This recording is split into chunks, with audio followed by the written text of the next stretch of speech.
All right, this came to my mind this morning, and a coach that I'm working with asked me this, and I'm going to try to answer this literally the same way that I answered it when I was on a coaching call with him. And this is a question a lot of coaches have in the back of their minds. Some people ask it. Some people they let their ego get in the way, and they're not going to ask it. And so I'd rather just bring it up on this podcast and put it out there, and you can chew on it however you want. But a lot of coaches are wanting to figure out at this point how to differentiate what they do versus everyone else at a local level. Because most coaches in this industry now, and I would say most, like more than 50%, they understand how to create content on Instagram. They understand how to have a website. They understand in some degree how to market themselves, right? I mean, I think there's like 50 different levels to marketing, but most people have a base level marketing experience already when they start this business. And so, you might be the most established person in your area, but it feels really saturated because there's a lot of other coaches and they're getting a lot of attention. Or you might be someone brand new into this industry and you see like, man, how am I going to compete with these people that have been here that also are established online?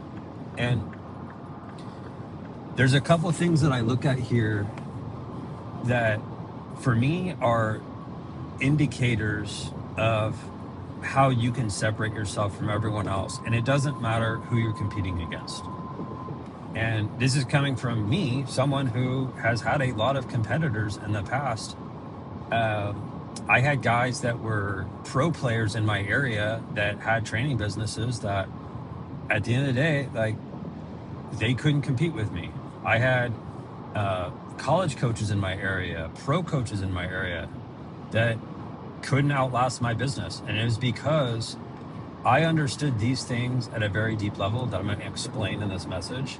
And it helped me better market what I did despite how many coaches were in my area. And if I had to start a training business tomorrow in a brand new city and I don't know anyone, I would focus on these things that I'm about to break down. And I would do this at a very granular level. So the first thing is, if I had to start like a new Instagram page, for example, my whole page is going to be talking head videos, right? And these are videos where I'm explaining my philosophy, who I like to coach, who I don't like to coach, the types of parents that I'm looking to get to commit to this, the types of parents that I'm not looking to get to commit to this. I'm going to be talking about results, how kids get results, why that, kids that train for 6 or 12 months minimum are going to get results versus kids who train week to week on a monthly basis don't get results. I'm going to be talking about, for me, club soccer and how that's not helping kids and why my program is the only thing in the area that can help kids. I'm going to be talking about why training once per week doesn't matter and why, kids need to be accountable and have a structured training program, why that's the key to success and how I'm the only person in the city that offers that. So like, I'm going to be taking a position in my marketing and I'm not going to care what anyone says. And the intent is to mold the perfect type of client. See, back when I was running my business, I could do that to a certain degree, but video marketing was not nearly as big as it is now. It just wasn't. Like, running ads were not really a thing with my training business, right? As it is now. So if I wanted to position myself different than everyone else, I'm going to be talking about the things that I know other coaches are afraid to talk about. And the other thing is, most coaches in your space, in your industry, in your city, are not going to even believe any of those things in the first place. They're just trying to get clients to train session by session. So you can weed out people from your program based off of what you say in your marketing, and you can attract the right type of client. And that's the goal, is if you want premium clients, You don't need a lot of them to make a lot of money. I mean, at this point, I mean, I've said this a million times on my YouTube channel the last 10 years, but if you're charging like $4,000 a year, you know, and you want to make north of $200,000 per year as a one-person business, or maybe you have a couple coaches that work for you, like you need roughly 50 clients. That's not a lot of clients, especially if you're running group training. That's not a ton of clients that you're having to deal with, right? If you're paying all $4,000 per year, and again, if you have a premium service, then your marketing needs to position you in a way that's very different than every other coach. So that's the first thing, is how you position yourself. And the thing that I hate now that a lot of coaches do is they're like, well, I'm just going to go to AI and find all these scripts and get all these hooks. And in my mind, if you're doing that, if you're relying on that for your marketing, that's only going to take you so far, because you're not really speaking from your heart. Like, I think that can give you good structure, but at the end of the day, you're going to have to turn on your phone. You're going to have to shoot the video, and you're going to have to be willing to do that over and over and over again. If you genuinely want to get clients from social media and you want to separate yourself, you're going to have to shoot the videos. You can't just AI this thing, right? So that's the first thing, is be willing to talk about things that you truly believe in. If you go to my Instagram page, it's exactly what I do with my business. Like, I talk about all the time, like how coaches that charge $200 per month, it's too cheap. And like how most coaches that are broke, that's what they do. And I talk about how, you know, you got to get clients to sign up for 12 months and they pay high ticket. And like, that's not just a marketing strategy for me. It's like legit. I want to work with coaches that are committed to my program for 12 months. I want them to feel like it's what it's like to invest into something like that. So when they sign up clients for 12 months, it feels normal to them. They understand what it's like because they actually did it themselves, right? So that's the first thing, is if you want to differentiate yourself, you got to be different than what other people are doing on social media. Because most coaches, what they do is they just show their drills. They show them talking to their clients at their sessions, and they look like this mindset coach and motivational speaker. All that stuff is dime a dozen now. It's like, I mean, I could go online on Google and find 10 coaches that look the exact same in one local area, and it's hard to distinguish. And what you want is, you want it to be easy for parents to distinguish that you are better than everyone else. Either you are better or you are different. You need to have that type of feeling. And do you need to make perfect videos? No. I mean, I try to lead by example. Go look at my videos. I mean, all my videos on Instagram are just me talking. I'm in a room talking. That's it. Right? And again, I've done a lot of videos, so doing those videos are easy. I can just pick up the phone and go. Like, I'm not using AI to script out videos, right? I'm not going to, you know, make that into my workflow. So for you, first way you differentiate yourself is you take a stance on social media, something you actually believe in, and then that message will resonate with people or it will weed people out. That's the first thing. The second thing, if you truly want to differentiate from other coaches in the area, is you got to get clients that are getting results. Because think about it.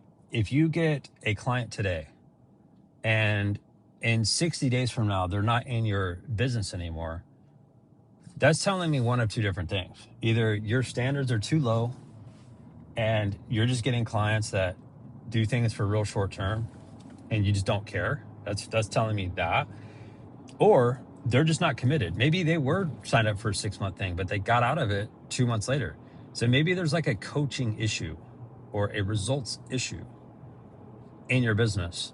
And the way you can really differentiate yourself, it's just be different than everyone else. Actually get clients results. Show customers how they got the results. Physically show the parents within 21 days how their kid got better. Show them a video of, this is where you were 21 days ago. Here's where you are now. Like, there's so many little things that you can do that engage your clients to stay and refer and stay for years, not stay for days, right? Because if you're, you know, competing against all these other coaches at a local level that don't track that don't truly care about results, then you're going to blend into what they're doing. And this is why, again, you can have a premium business with like literally 50 clients. I mean, you could have way more customers than that. I have guys I work with that have hundreds of customers right now where they're charging high ticket. But I'm just trying to use a simple example. You could have 50 clients. Clients are paying 4K per year. That's 200 grand, right? And you can't get those clients and keep those clients if they're not getting results. It just physically doesn't make sense. So we got to get clients results and show how the clients are getting results and show that to the parents. And if you're dealing with 50 people, that's not very difficult to do, right? Not hard at all. So, and again, that differentiates you because other coaches aren't willing to do that. They're not thinking about that. They're just thinking about getting the next customer and making, a couple $100 more per month just because they signed up Johnny from down the street. I'm not talking about that business model. I'm talking about actually getting client results. So that's oftentimes a coaching issue, right? Now, the third thing, this at the end of the day, it's going to come down to how you think, right? But this all comes down to the standards that you're willing to set, right? And I'll give you this example. So when I was training kids, for the first session of the day, I was always there 45 minutes early. It was like a non-negotiable thing for me because I always thought, okay, well, if my clients show up 30 minutes early and I'm not there and they don't see me setting up, like that gave me paranoia. I was like, I wouldn't want that. It's like when I was young, if I showed up to club practice, I wouldn't want to show up before my club coach. Like I would want him to be out there setting up. Maybe I have a chance to talk with him and ask him some questions. Maybe he can give me some extra help. And so as a kid, I always believed that, watching my coaches show up early and watching them be prepped was different than me show up and then they just show up with their balls and their cones 5 minutes before the practice starts. Like that doesn't make sense to me, right? And so in this industry, the standards are incredibly low. I think it's one of the most unprofessional industries in the world. Honestly, like the longer I've been doing this, the more and more I see coaches are just so lackadaisical. They just do everything last minute. And there's a reason why their business is where it's at. It's because of how they are. Their standards are very low. So having high standards is a choice. Like you can choose to have high standards for yourself and for your business and for your clients if you want. And you can choose to have no standards. Like I've never met a coach that has a really successful business that has really low standards. And they might pop off 1 year and have a successful year, but they're not going to be able to repeat that. It's physically impossible. That doesn't make sense, right? So when I think about standards, there's a few key things that I want to drill down on. What time you show up for your sessions? How good at communicating are you and leading your clients? What's the first impression like at the eval session? What's the first impression like when you talk to parents for the very first time that they ever talk with you? What's their first impression like on social media when they watch one of your videos? What's the kid's first impression like when they meet you? What's the kid's first impression like after the end of your eval session? What's the kid's impression like when they get back into the car and they tell their parents about how your session was? What's the parents' impression after you do the eval session, right? All of these things are like little micro decisions that you get to make. And these things carry a lot of weight because if kids have a bad first impression, their parents aren't signing up. If the parents have a little bad impression of you, first bad impression of you, there's no way they're going to pay you thousands of dollars. This is why everything that you do adds up. Every little thing that you do in your business compounds. And this is why if you spend time with the coaches that I work with, the 30 to 50 guys and girls per year that I work with, you'll see they're different. They show up to my coaching calls 5 minutes early because I always show up 10 minutes early and I see them 5 minutes before the call. Boom, they're there, ready. So we start our call early, right? They get their stuff done in a timely manner. They execute fast. They are on it. That is different than someone who's just kind of like going through the motions. And if you have clients right now that are going through the motions, 99% of the time, you're going through the motions too, right? And a lot of coaches don't want to hear that. You don't want to admit that, but that's the truth. If you want to get to the next level, most of the time you have to change who you are and how you think and the standards that you want to set for yourself and your business. And even for myself, like on a yearly basis, I look to improve that for my own business. It's not just me saying that to you. It's like how I deal with coaches right now is so different than how I dealt with coaches even 12 months ago, 6 months ago, because I've raised my standards. And I can't just raise the standards for the clients that I have unless I raise those standards for myself personally, right? So hopefully this message helps you, right? You know, the perception that parents have on social media, you can have a stance on social media. You can be very clear with who you want to work with, who you don't want to work with. If you're not getting results with clients, probably need to raise your standards. Probably need to shift around your program a little bit, right? And then, you know, raising the standards, like I said at the end, that dictates everything. And I had a call with a coach earlier today who raised his price from $3,000 to $5,000, right? He's raised his standards in between when he raised his price from 3K to 5K, right? He didn't just raise his price from 3K to 5K just because he felt like it, because it was sunny outside. He raised it because he truly believes the value he's offering, but he raised his standards in the process. That's why he's increased his price by 2K, right? Hopefully this message helped. If you want personalized coaching with your business, again, I take on 30 to 50 coaches per year. That's it. Go down below in the description, apply to work with me there, and you can set up a free call with me.